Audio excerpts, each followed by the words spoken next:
Hello, my dear friends. I'm Kavita. I welcome you in the new episode of Spiritual Talks. Today, I have a very special guest of mine who is one of my dear friend also, Arti. Arti and me, we met in Quantum Life University for the first time.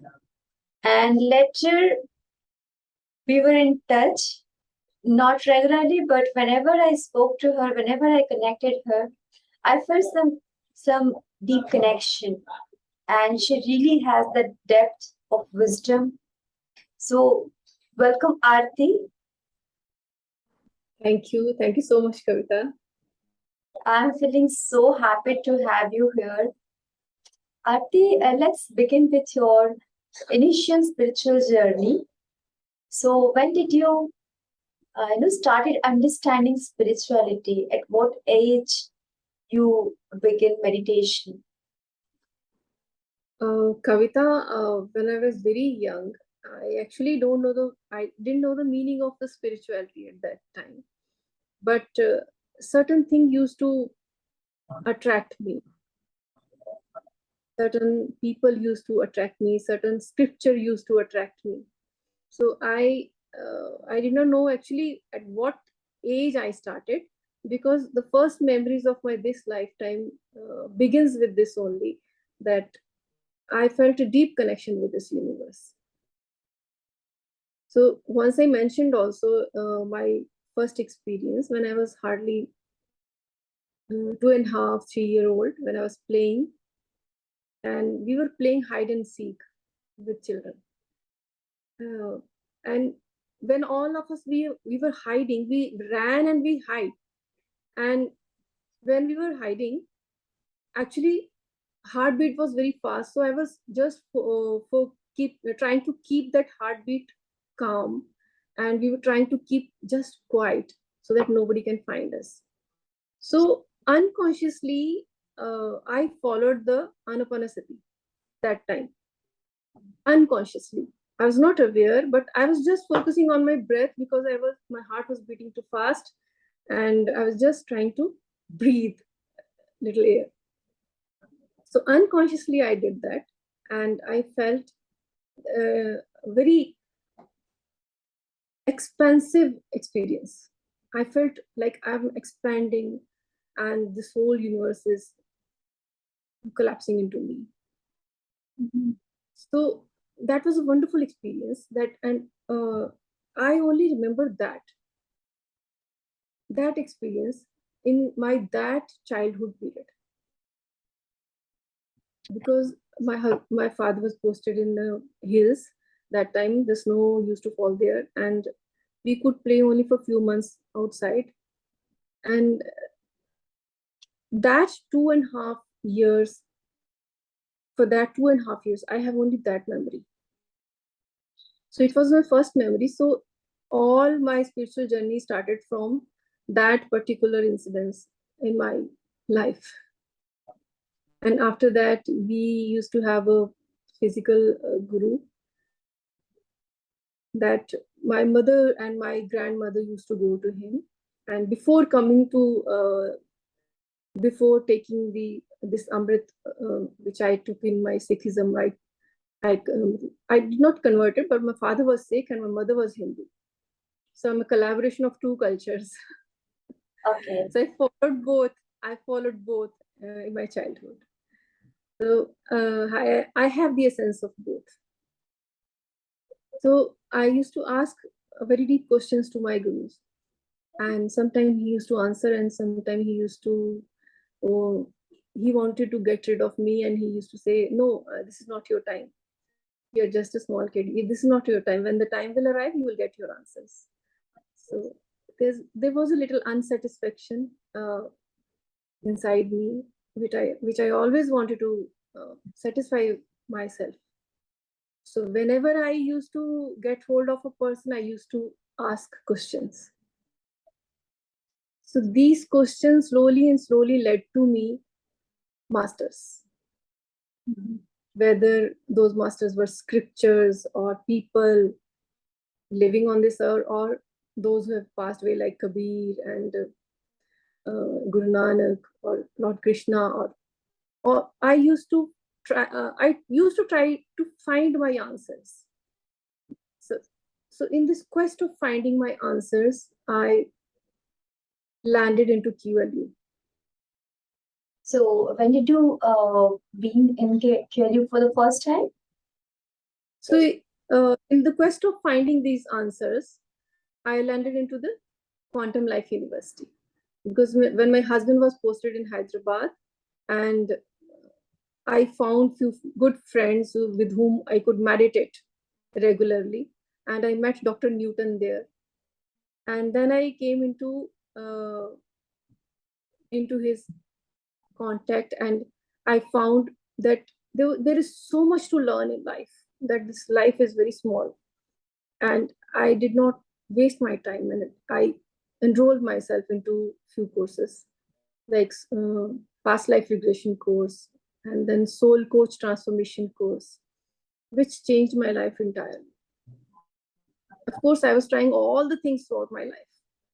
I read Bhagavad Gita, I read Guru Granth Sahib, I used to do Kirtan in the evening, I used to do Path, Simran, Seva, everything I was doing. But this field, past life regression, this field took me away. I was totally enchanted. So, what is your realization? Because as you mentioned that you are from such family where you learn Sikhism, and as your mother being into Hinduism, you have gone through all this like Hindu culture also. So, what are the differences? Before meeting Dr. Newton, Dr. Lakshmi, like you have read a lot of books. So, what you learned especially after entering into a soul coach transformation program or after knowing past life regression therapy? Actually, Kavita, I was having experiences, I was having the depth of the knowledge, but the thing was I was lacking the techniques. Whatever I was doing unconsciously. Whatever I was experiencing unconsciously. With the help of those scriptures and gurus, of course, but everything was happening unconsciously. So when I met Dr. Newton, I learned techniques to consciously go into that state and consciously retain that state. So this was very important, because when you do the things unconsciously, you sometimes feel that it is lost. When you're not connected, you feel you lost now. But when you learn certain techniques to meditate and to go into a state, and then you can hold on to that. You know how to retain it. You have the confidence that you can do it whenever you want. You can attain whatever you want, and you can go in that state whenever you want. So this is very important. It gives you a boost. It gives you confidence that you can not only learn this, but you can also teach others. You can also contribute in others' journey. So this is very important. Yeah, and of course, teaching and contribution is the best satisfaction for the soul. Right. So it was a great journey in Quantum Life University. I met such wonderful friends like you and so many other friends with whom I could talk my heart out. Like I could talk everything about my experience, and they could understand what I'm saying. Otherwise, in the other world, the people, whatever you say, they cannot understand what you're going through or what you experience. They cannot understand. But I now got such friends who can understand each and everything about each and every emotion, each and every layer of the spiritual experience. So that is very important. So whenever you feel little stuck somewhere, so everybody is there to help you. So this is very important, where you get people, like-minded people. They have the same interests, same goals, and they have the same thinking, and everybody is helping each other to evolve. So yeah, it's a wonderful. Yeah, that's very true, because when your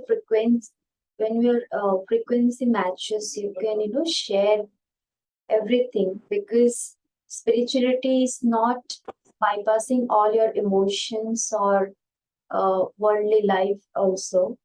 So we have to experience these things also, and then only we can really step into spiritualism. So, what is spirituality according to you, Arti? Spirituality, actually, when we try to understand the meaning of spirituality through dictionaries, is totally different. In dictionary, it will tell you that it is about the world, about spirits, but it is actually not that for us, especially belonging to Indian culture. Even the meaning of consciousness is totally different in English and in our culture, Vedic culture. And the meaning of spirituality is also different in Western culture and in Indian culture. So we exactly cannot, in exact word, we cannot explain the meaning of spiritual in English. Mm-hmm. Adhyatmik, so it is something coming from adhyatam. Whereas when we talk in spiritual in English, it is regarding spirits, spiritual world, which is something higher than this dimension, this physical world, without bhutas. But adhyatmic is something very, very deep, very, very deep. You are going to your core. So it is taking a dive into your core. For me, spirituality is something which cannot be exactly explained in the word. It is in experience. You can feel it, but you cannot speak about it much. You can try, but you cannot exactly explain what is spiritual and spiritual experience. Even the spiritual experience, you cannot explain fully. You can explain only the aspects in which you have the perspective in which you experienced. But the experience, it cannot be explained.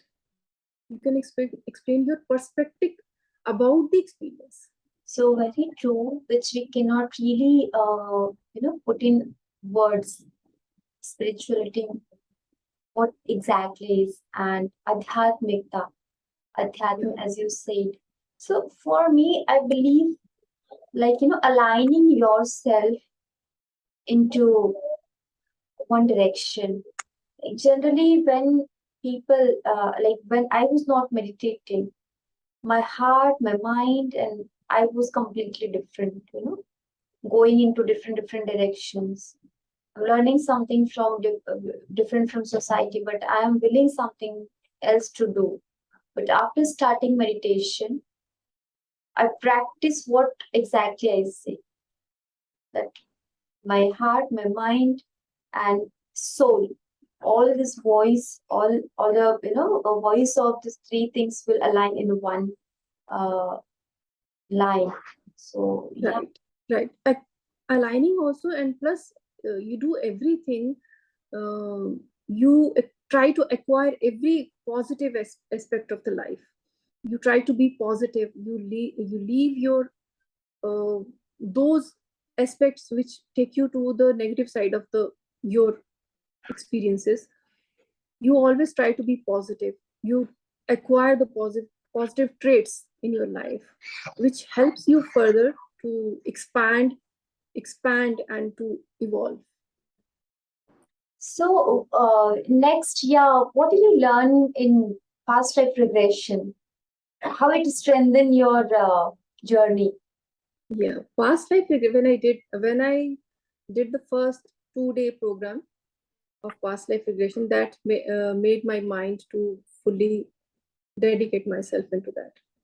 So after that, I enrolled myself into 6-day residential course of past life regression, where we learn the techniques to regress a person into past life, and then to practice it there only, and hand on hand practice with each other. And we saw so many live demonstration of the past life regression. Then we shared our experiences, and we got feedback. So it was a very intensive workshop, right from early morning to night at 10-11. We used to be very busy with all this stuff, covering the syllabus.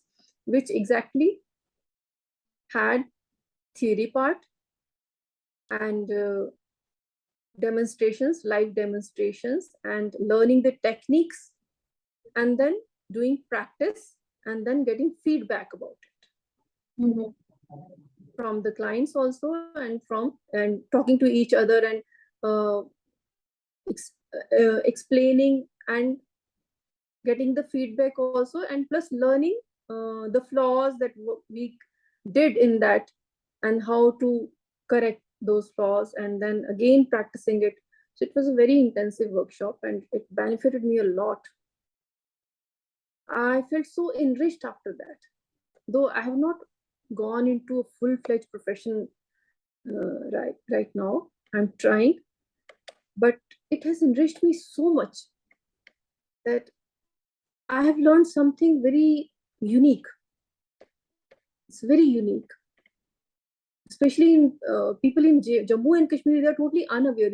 If somebody asks me what is regression, they don't know the meaning of past life regression.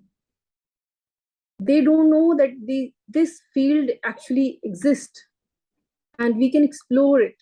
So it's very hard to explain to people about past life regression, especially here in Jammu and Kashmir, where people do not know the ABC of past life regression. So I'm trying now to take it on and take this challenge on and So, make people aware. yes, so you want to make people aware.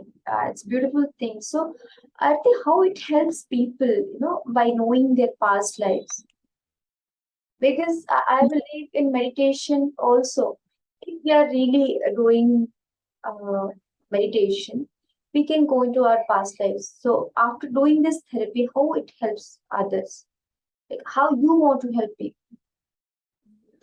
There are so many people who want to go into the spirituality fully, but sometimes they feel stuck with certain fears and phobias, and some people are indecisive. They do not know which field to choose. They cannot decide about their future path. So past life regression helps them to have a clarity about their thoughts, to clear the previous baggage of the previous lifetime, which still is with them and affecting their present life. So it's necessary for them to look into the past life and have a clear vision of the future by eliminating the unnecessary fears and phobias which they are carrying from their past life, which is obstructing their future.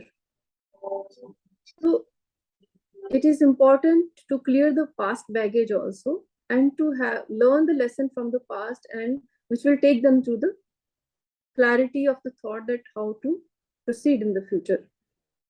Yes, that is really like when we are stuck somewhere, it's not easy to proceed. And yeah, which I was not knowing actually. Even like for me, after starting meditation, things felt automatically on right place. Slowly it happened. Yeah, good that this therapy also helps in the same way.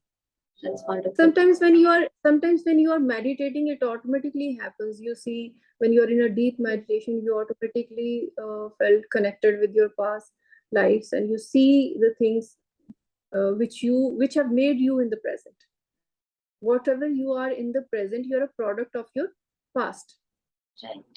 So whatever will be your future is the product of your present actions.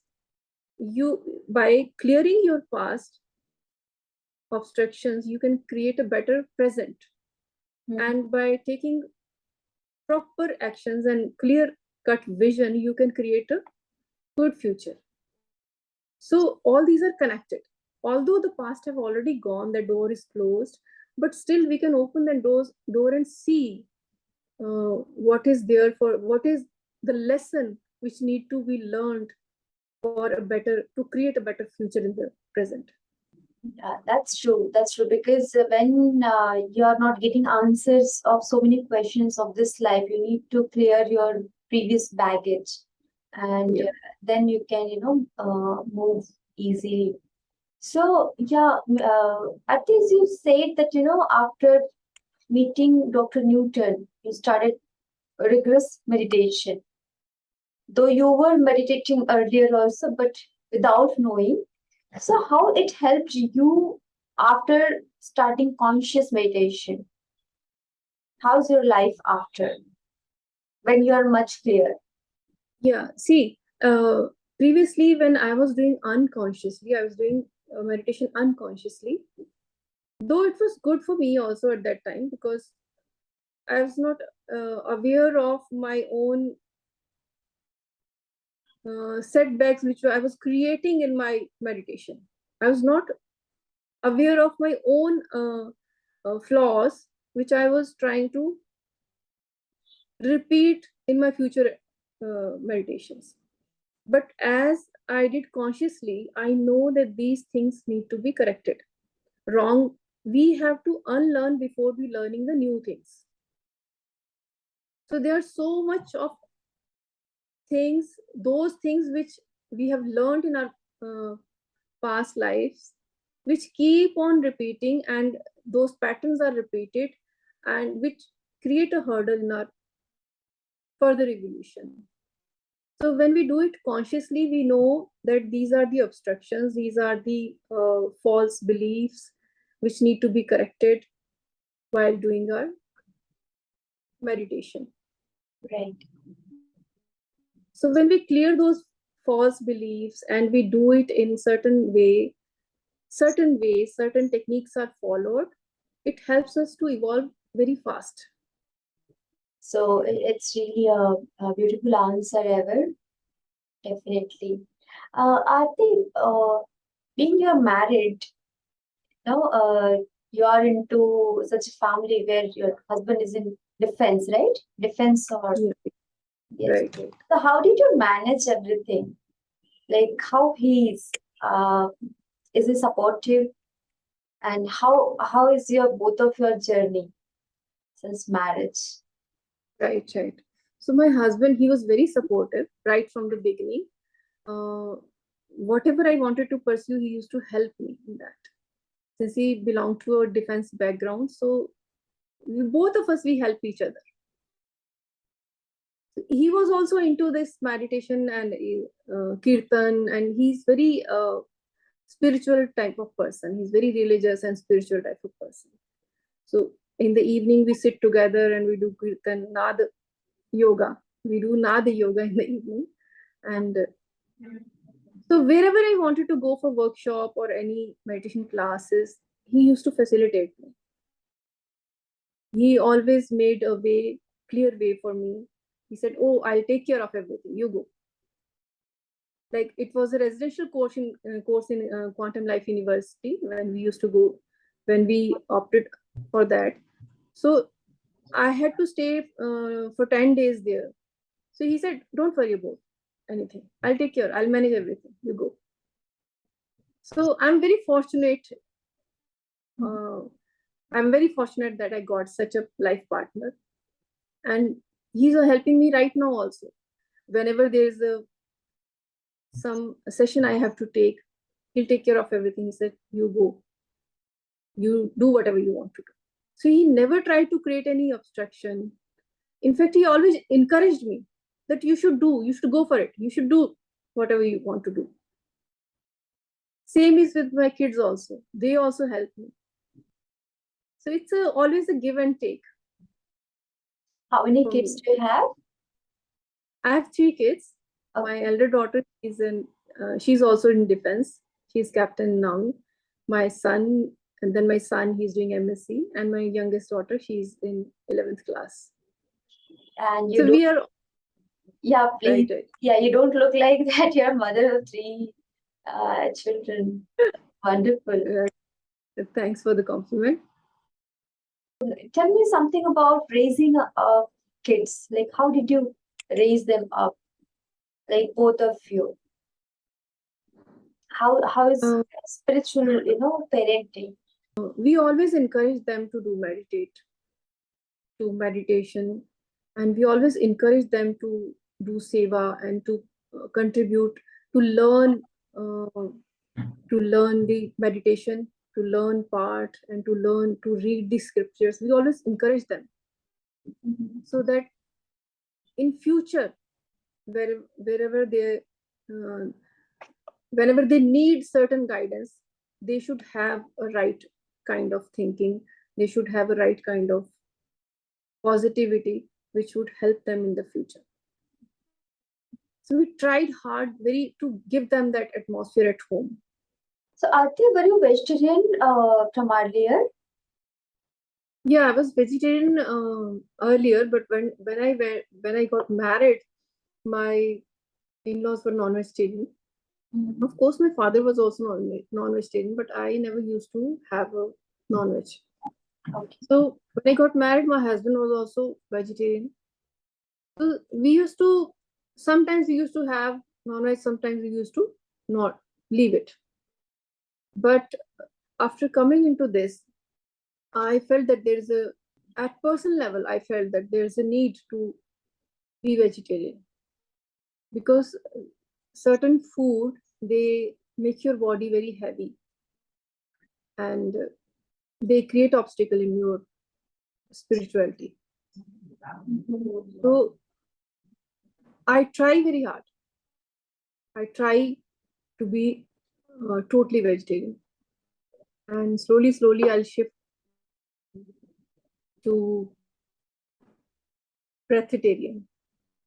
Oh, wow. That is really, I believe that is really not so easy. So how? Yeah, I know. And now what I've felt nowadays, my body is not even accepting the normal food, because whatever I eat, my body is not accepting it has started rejecting the normal food also. So slowly I've shifted to fruitarian. I try to leave the normal food. I take sometimes, but very little, but slowly I'm shifting to that. But my final goal is to turn into vegetarian. So please elaborate some more how it happened when you started again non-veg food, because earlier, as you said, you were vegetarian, and then again, so I'm sure that you might have you might have definitely figured it out, like how it is hurdle for your spiritual growth.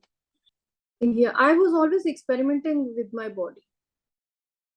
Like I always try to see that, okay, if I eat this, what will happen then in my meditation. So I always try to experiment and then see the results, and then follow according to my findings. Whatever I found in my experience, then I try to follow that.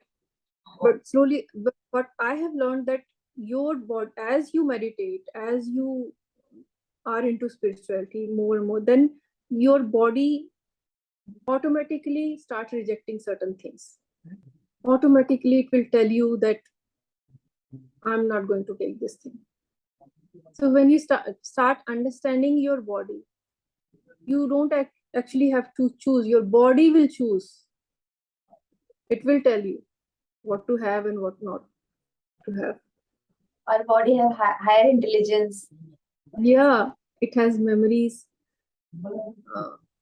of so many past lives. Yeah, and how it happened, like when you turn into fruitarian, how you're feeling now? I'm feeling very light, though I'm not totally fruitarian. Sometimes I have some. Yeah, I'm not totally fruitarian, but automatically my body have started rejecting food. Whenever I had some very solid food, very like rotis or burgers, I have hard time to digest. So whenever I'm having fruits, it's very easy for me. In my daily life also, and in meditation also. Right. So how many hours you're meditating now? Like I get up in the morning, yeah, early. It depends on my whenever I'm completely rested, so I can go on 2.5, 3 hours. Mhm. when my bodies have taken good energy also and I've rested completely. But when I have not rested completely, then obviously the time decreases. But this is only a meditation part, but I try to keep myself connected throughout the day, even when I'm not meditating. So nowadays I have started practicing meditation with my open eyes. Like whenever I meditate in the morning, I'll meditate for few hours for in a closed eyes. But then whenever I'm in a deep meditation, I open my eyes immediately, so that my mind stays in that state and my eyes are open.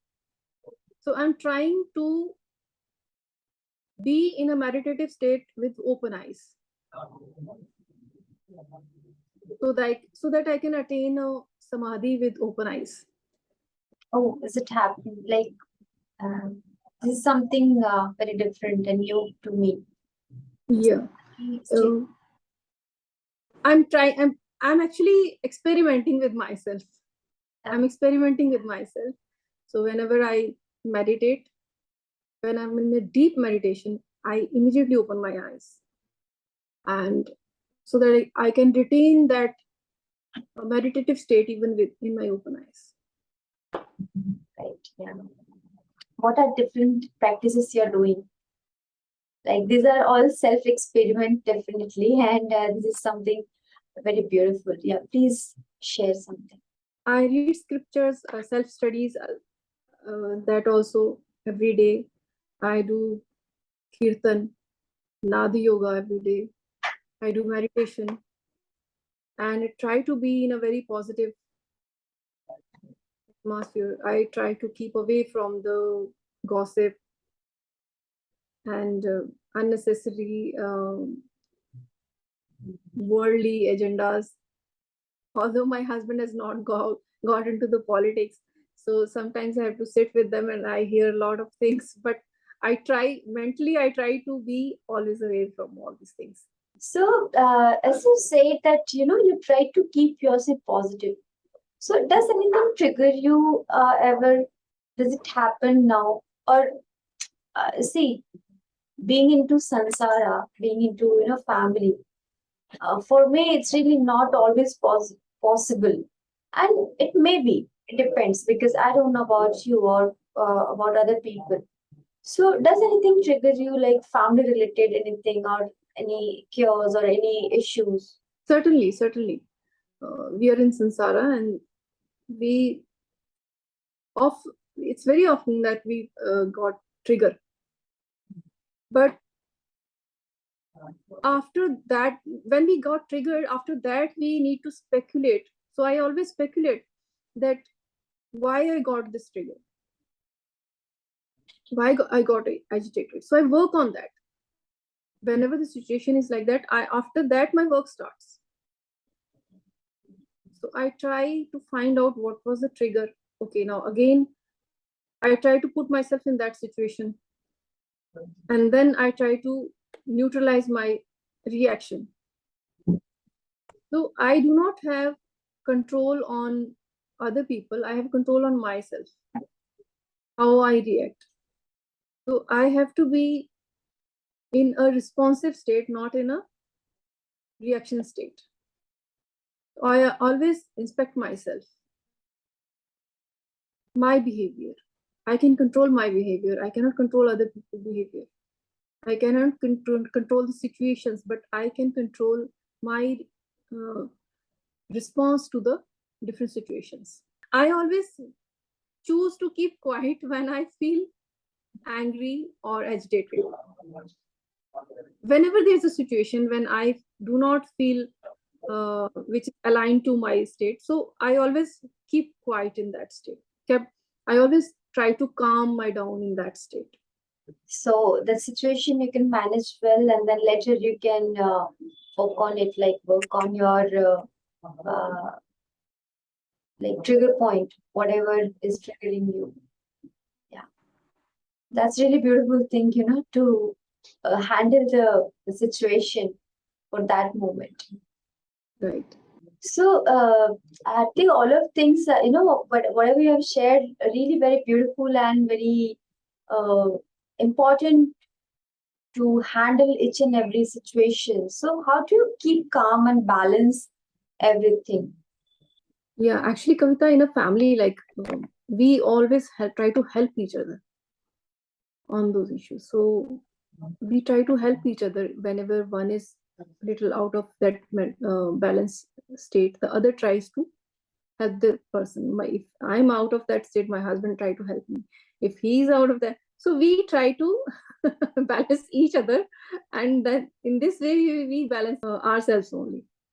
Could you please give an example, like being into spiritual family, as you said from the beginning, your husband was supportive, but in other families I have seen, and you must have that idea also, that So how to help each other? Could you please elaborate more? We need to keep on reminding ourselves, like every day morning too we are doing meditation.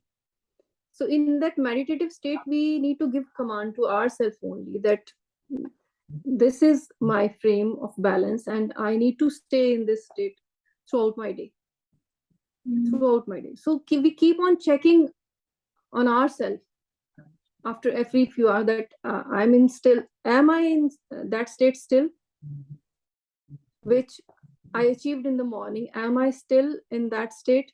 So after every few hours or minutes, we need to check on ourselves. So keep checking on ourselves. That this will help you to keep maintain that balance. See, do you read books? Like, which books you liked most? Yeah, right. So for me, Swadhyaya is very important. Swadhyaya is very important for me because I keep myself in touch with those wisdom, those gurus, the wisdom of those gurus, to have that higher perspective. After all, we are worldly beings, and sometimes we get distracted by the worldly things. So that Swadhyaya always helps me to introspect into my life and to keep in touch with those higher uh, people with higher intelligence. That helps me to introspect into my day-to-day thinking, that okay, where I'm wrong, how I need to correct myself, and what are the positive thinkings, positive thoughts which keep, so that I can keep check on myself.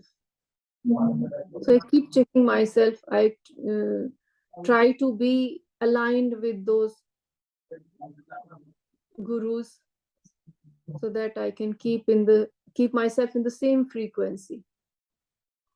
So Adhai helped me to keep in the same frequency. So, what's your favorite book? My favorite book is Guru Granth Sahib, exactly speaking. Apart from when after Guru Granth Sahib, I like the books of Dr. Brian Weiss. Then I read Dr. Newton also. Then I read Seth. And I read Kabir in Guru Granth Sahib. I read Kabir, Guru Nanak. I read Osho also. What are the favorite things among these books? Like, which thing you liked most? For me, all of them have the almost same wisdom, but wordings are different. The way of conveying is different. Language may be different, but that inner wisdom is on the same plane. But certainly, I'm a big fan of Guru Nanak. I'm a very big fan of Guru Nanak and Kabir. Okay. What you have taken from them? The same thing which I told, that I need to check my each and every thought which I do in Ana-Pana-Sati also. Like when we are doing Ana-Pana-Sati, when we are doing meditation, we just watch our thoughts in a drashta bhav, that we are just as a witness. So This thing I got from there also, from Guru Nanak Sahib, that we need to check on our each and every thought. So this is the, if we are not keeping check on thoughts and we are meditating also, then we are still in the same mess. That progress is not there. So with meditation helps only when you have a control on each and every minute of your life. And When you have a check, is it really possible to have control? yeah, it is very much possible. Cannot control, it automatically controls.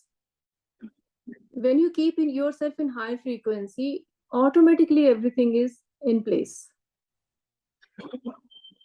It's not like you're trying very hard to control your thoughts or your schedule. No, it's not like that. Everything automatically falls into the line. That's really nice. So at last, a beautiful message to our audience. Be happy and do whatever you want to do in life, but with a positive spirit and with a progressive spirit, that every time whenever you get a chance to meet some great person, never miss it.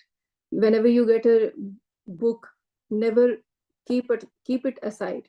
Just read it, go through it, and more than reading, you need to implement it on yourself. Keep checking your thoughts every day, do meditation, and keep checking it, that whether you are in high frequency or not. That regular checking of your thoughts is very important in your life. That's a beautiful message, to manage and balance ourselves, and then only we can, balance entire things, either our family or professional life or anything. So thank you for coming, Arti. Thank you for joining, and the great wisdom you have shared. It's really wonderful. So thank you. Thank you, Kavita. Thank you for having me. Thank you for having me. So friends, please do like, share and subscribe this video, and you can connect us on PMC English for other things, like so many videos you are publishing each and every week, and you can go through multiple masters live. So thank you for watching.